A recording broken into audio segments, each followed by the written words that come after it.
Hello, takulandirani kuno ku Mabena Studio. Tabweranso ndi uthenga wina wa mtumiki wathu Twaibu. Mverani uthengawo komanso mutumizire achibale ndi alongo kwina kulikonse kumene ali, kuti nawonso amvere. Tili mu nthawi ino yotsiriza. Tikakafika kumwamba tonse pamene dongosolo la nthawi ya pansi pano likutha, tikasonkhana pa mpando wa kuweruza wa Mulungu kumwamba, pamene pakakhala mwini wakeyo pamodzi ndi Yesu Khristu. Bible likuti atatha kuthera ziweruzo akapereka zonse kwa Atate, kotero kuti nayenso Yesu akakhala pomwepo kumvera oweruza olungama amene ndi Mulungu Atate wake wa Yesuyo. Chiweruzo chikayamba kutuluka pakamwa pa Mulungu mwini wake kumwamba. Munyengo imeneyi pamene mwini wake Mulungu akakhala kuweruza, malingana ndi malemba amatiuza kuti mchivumbuluso chapter 21 kodi kapena 20, mmene akufotokozera kuti ndipo mabuku anasonkhanidwa kapena kuti mabuku anatsegulidwa, ndipo buku lina linatsegulidwa ndilo la moyo. Mwa njira ina chimene chikupezeka pa tsiku la chiweruzo, kumwambako kuli buku, kuli mabuku, buku la moyo, buku la ntchito, ngati liliponso buku lolembedwamo la imfa. Ngati kulibe buku la imfa, ndikuti buku lathu la chivumbuluso likutipatsa mayina a mabuku awiri, buku la ntchito ndi buku la moyo. Ndiye mabuku awiri amenewa muli mayina a anthu personal, mulibe dzina la chalichi. Mbuku la za ntchito mulibenso buku dzina la chalichi. Ndekuti chimene inu ndine tikukachipeza tikamaliza dongosolo la nthawi ya pansi pano, tikapeza mabuku mmene mwalembedwa mayina athu, mayina za mbuku la za ntchito komanso buku la moyo. Mmene ngati mmodzi wa ife sakapezeka mbuku limeneli, akunena kuti ameneyi adzaponyedwa ku nyanja ya moto, kumene kudzakhala kulira ndi kukukuta mano. Apaso pamveke kulibenso buku la mayina a anthu ochimwa nayimira monga mwa mipingo. Ngati buku la anthu ochimwa liliko, ndiye kuti anangolemba monso mayina, sakalemba monso mayina a mpingo. Chimenechi tsopano chikupaseni maganizo, kapena chinandipasa ine maganizo ndikamvedwe koyankha funso mwandifunsali kuti kodi mayina a mipingo tikapeza kumwamba nanga ali ni ntchito. Ine ndimazapeza ziyankho lonena kuti ndiye kuti mayina a mipingo alibe ntchito iliyonse, chifukwa kukadakhala kotero ndiye kuti kukadakhala kuti potsegula buku la moyo akanama katsegula buku nso la mipingo, ndi akanama kanena kuti CCAP ibwera pano ndi anthu ako. CCAP unasunga anthu 10 olungama, CCAP unasunga anthu 40 ochimwa. 40 wazipita uko, olungama ako wakaime apo ndione chochita nawo. Bwera Semblesi. Semblesi unasunga anthu 50 olungama, unasunga anthu 2 million ochimwa. Olungama ako wabwera kaime apo. Bwera Anglikani. Koma uku kukuoneka kuti mayina amifunda, mayina amene ife tidapereka ku dziko lapansi sindikuapeza akuchita apiye pa tsiku lomaliza. Chifukwa cha ichi ndikuyankhe kuti mayina awa ndi aku dziko lapansi lomwe lino, kumwamba kulibe. Chimene chiliko kumwamba ndi chani? Ndi chimene mpingo umakhulupirira, ndi mmene chiphunzitso chawo cha mpingo chimayendera. Ngati chiphunzitsocho chingamtengere munthu kukampanga register m'buku la moyo malinga ndi zimene chiphunzitso cha mpingo chikumphunzitsa munthu, ndiganiza kuti chimenecho ndi chimene Mulungu angasunge nkuchitcha kuti mpingo umene ukuphunzitsa za ine, gulu limene likukhulupirira pa zimene ine ndinanena, chifukwa zimene akukhulupirira mu gulu limenelo zikuthandiza kuwalondolera anthu mu ufumu wa Mulungu, koma osati monga mwa dzina. Koma chikhulupirirocho ndizochitika zimene anthu 4 or 5 mwasonkhanani mukukambirana. Kodi Mulungu akukuwuzani kuti muzitani kulingana ndi malemba? Mukupanga zimenezo?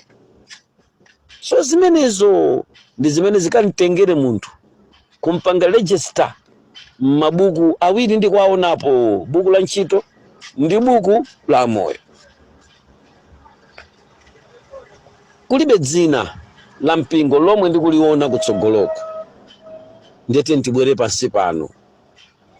Mayina akudziko lapansi mmene sopano ife tinkaonera tili kuchipembedzo cha Satana, timaona kuti si mayina amene akunsunga munthu kapena kumpanga munthu kulowa mu ufumu wa Mulungu. Ayi, chifukwa ni mayina chabe. Ndingalephere kufotokozera za mayina enawa, koma ndingafotokozere za Seventh Day ngati mmene ine ndidakondera kunkhulupirira Mulungu, koma ndili mdzina kapena ndili pa chipembedzo chotchedwa dzina la Seventh Day. Chifukwa chani?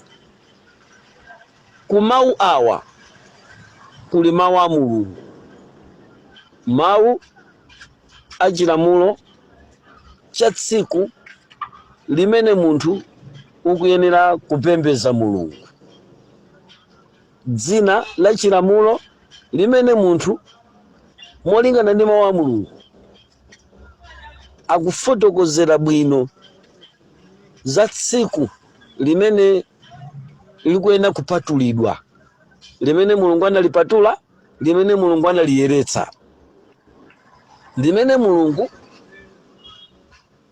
analipatula kulipanga kukhala lopatulika.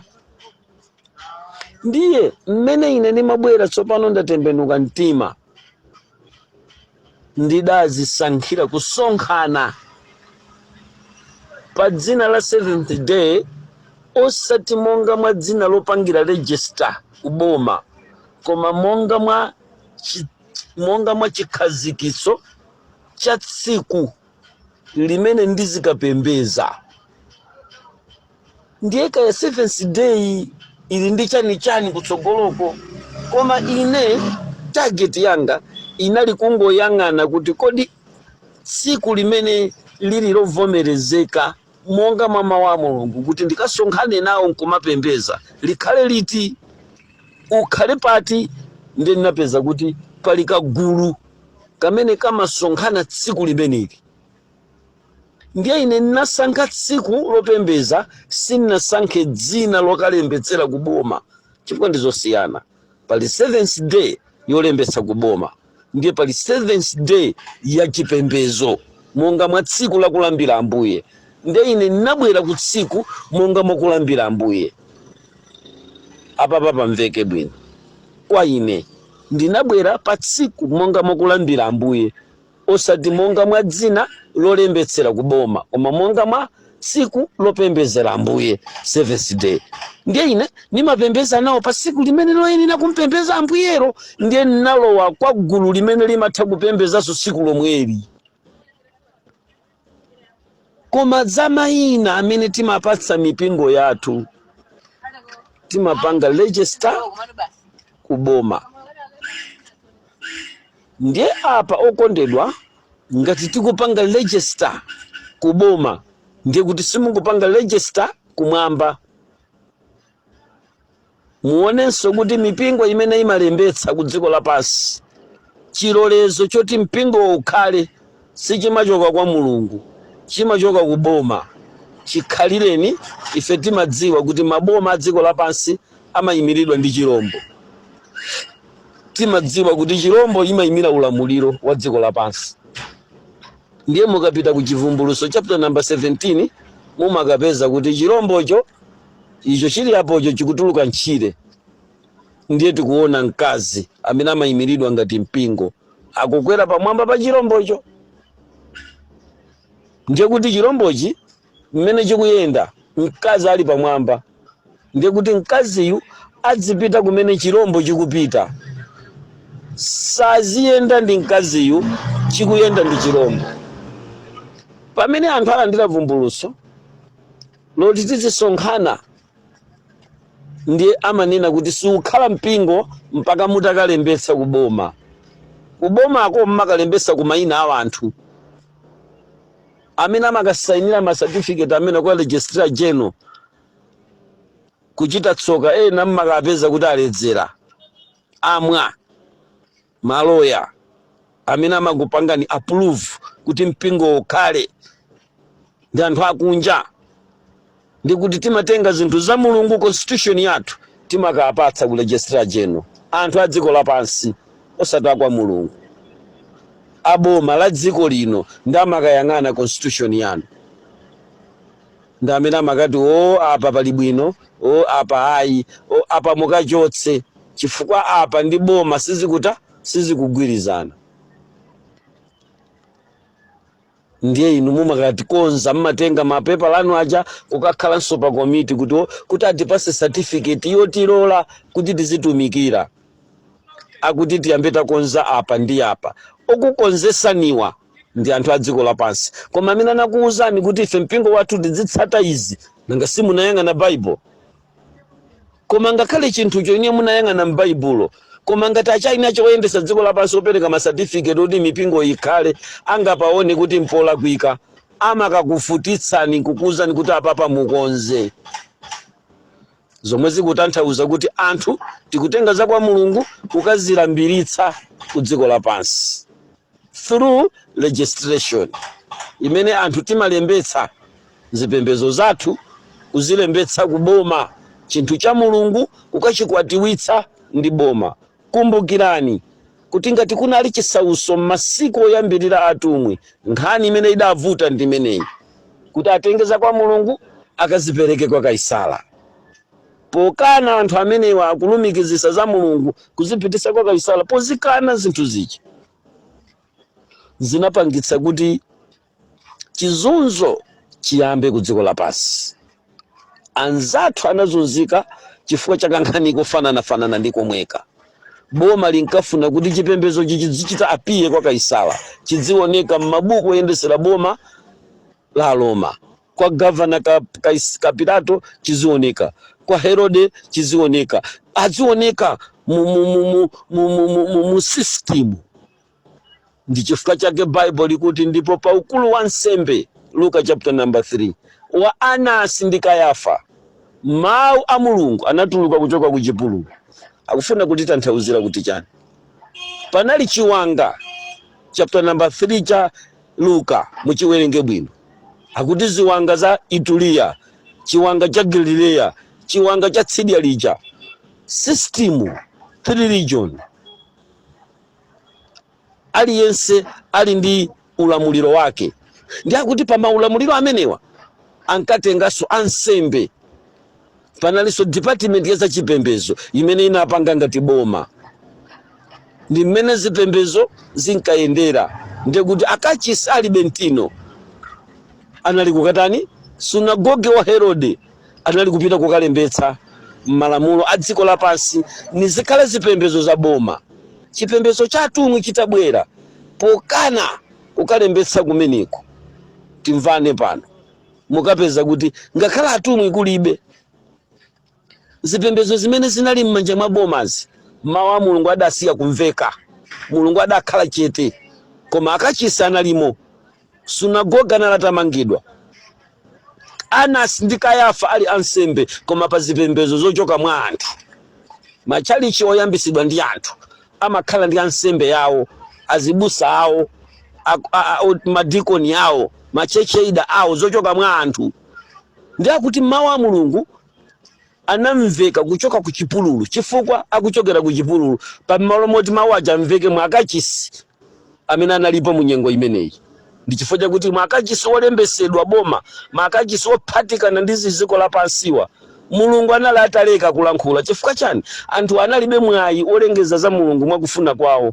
Mwayi umene amakhala nawo ndi wokayamba kaye kufunsira boma kodi zimene tili nazo ziboma lilola.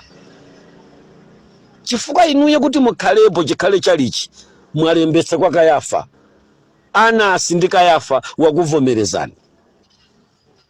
Ndiye Bible likuti pa ukulu wa nsembe wa Anasi ndi Kayafa mawu a Mulungu sadamveke kuchoka mu sunagoge, adamveka kuchoka ku chipululu.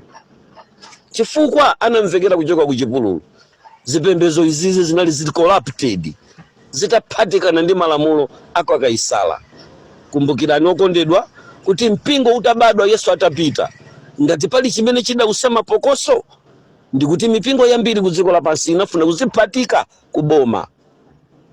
Tamverani, ngakhale pamene mwini wake Yesu analipo akunena kuti iyayi ine sindipita kumeneko, kayiuzeni nkhandweyo. Akunena ndani pamenepo? Boma. Akuti pitani mukaliuze boma, ndili muno mmawa ndichilisa ndipemphera, no communication, no legislation, ndizingolalikira ndapita. So kanchitidwe kooneka koukira ngati kameneka ndi kamene kanabweresa chizunzo pa mpingo wa Mulungu. Koma chiphatikizo chochokera m'mayina amene timapereka ku mipingo yathu ndi chimene chinayamba kubweresa bata pa dziko lapansi, limene mukulipeza kuti mpaka lero chizunzo chomazunzika chifukwa cha mawu a Mulungu chinatha, chifukwa pali mgwirizano pakati pa kachisi wa Kayafa, kachisi wa Alimentino ndi mupite ukuziwanga za Galileya, chiwanga cha Itulia, amene amayendesa boma la dziko lapansi. Awa Anasi ndi Kayafawa amayendesa boma la chipembedzo ku dziko lapansi. Polumikizana anthu amene amapasana madokumenti ndi kumasayinirana. Mgwirizano wayambika, nkhondo palibe, kukangananso palibe. Chifukwa chake kuli mabungwe aikomeniko ku dziko lapansi otenga anthu nonse amene muli registered ku mayiko anu, registered ku mabungwe anu, kukupangani kukhala chinthu chimodzi, ndipo mgwirizano wa pakati pa boma ndi dziko lapansi tsopano uli pakatikati. Mukawerenga buku la Chivumbuluso likuwuzani kuti chifukwa cha ichi Yezebeli ndantenga kukamponya pakama. Ndikunena pano okondedwa, mkazi uyu wa ku dziko lapansi amene amayenda monga mwa zifuniro za boma ku dziko lapansi ali pakama ndi Yezebeli. Ndikunena pano chigololo chili mkati, akugonedwa. Mwamuona mu nyengo ya COVID-19 mu machali chochoka mwa anthu, machali cholembesa maboma, omatenga zikalata kwa Kaisala, omatenga zikalata kwa Registrar General. Mwaona mapingo, iona mipingo imene yazunzikira ku dziko lapansi. Tikulephera sopano toka kuti tipange malamulo kwa Mulungu, boma likumabweresa ake ndikutiuza kuti musatirenso izi. Chigololo chili mkati. Mwaona kuti zimene boma lakonza sopano, kaya ndiza maleredwe, kaya ndiza chani, zonsezo zabweresa masauso ku dziko lapansi. Tathokoza chifukwa cha kumvetsera utumiki wathu wa lero ochokera kwa mtumiki wathu Twaibu. Tumizirana achibale komanso ndi alongo, komanso sayiwala upanga subscribe. Sikomo. Amene mumaonera okay. I would like to ask anyone who watches this channel Mabena Studio to like, comment, and share also to others, so that they should know that there is this channel. And mind you,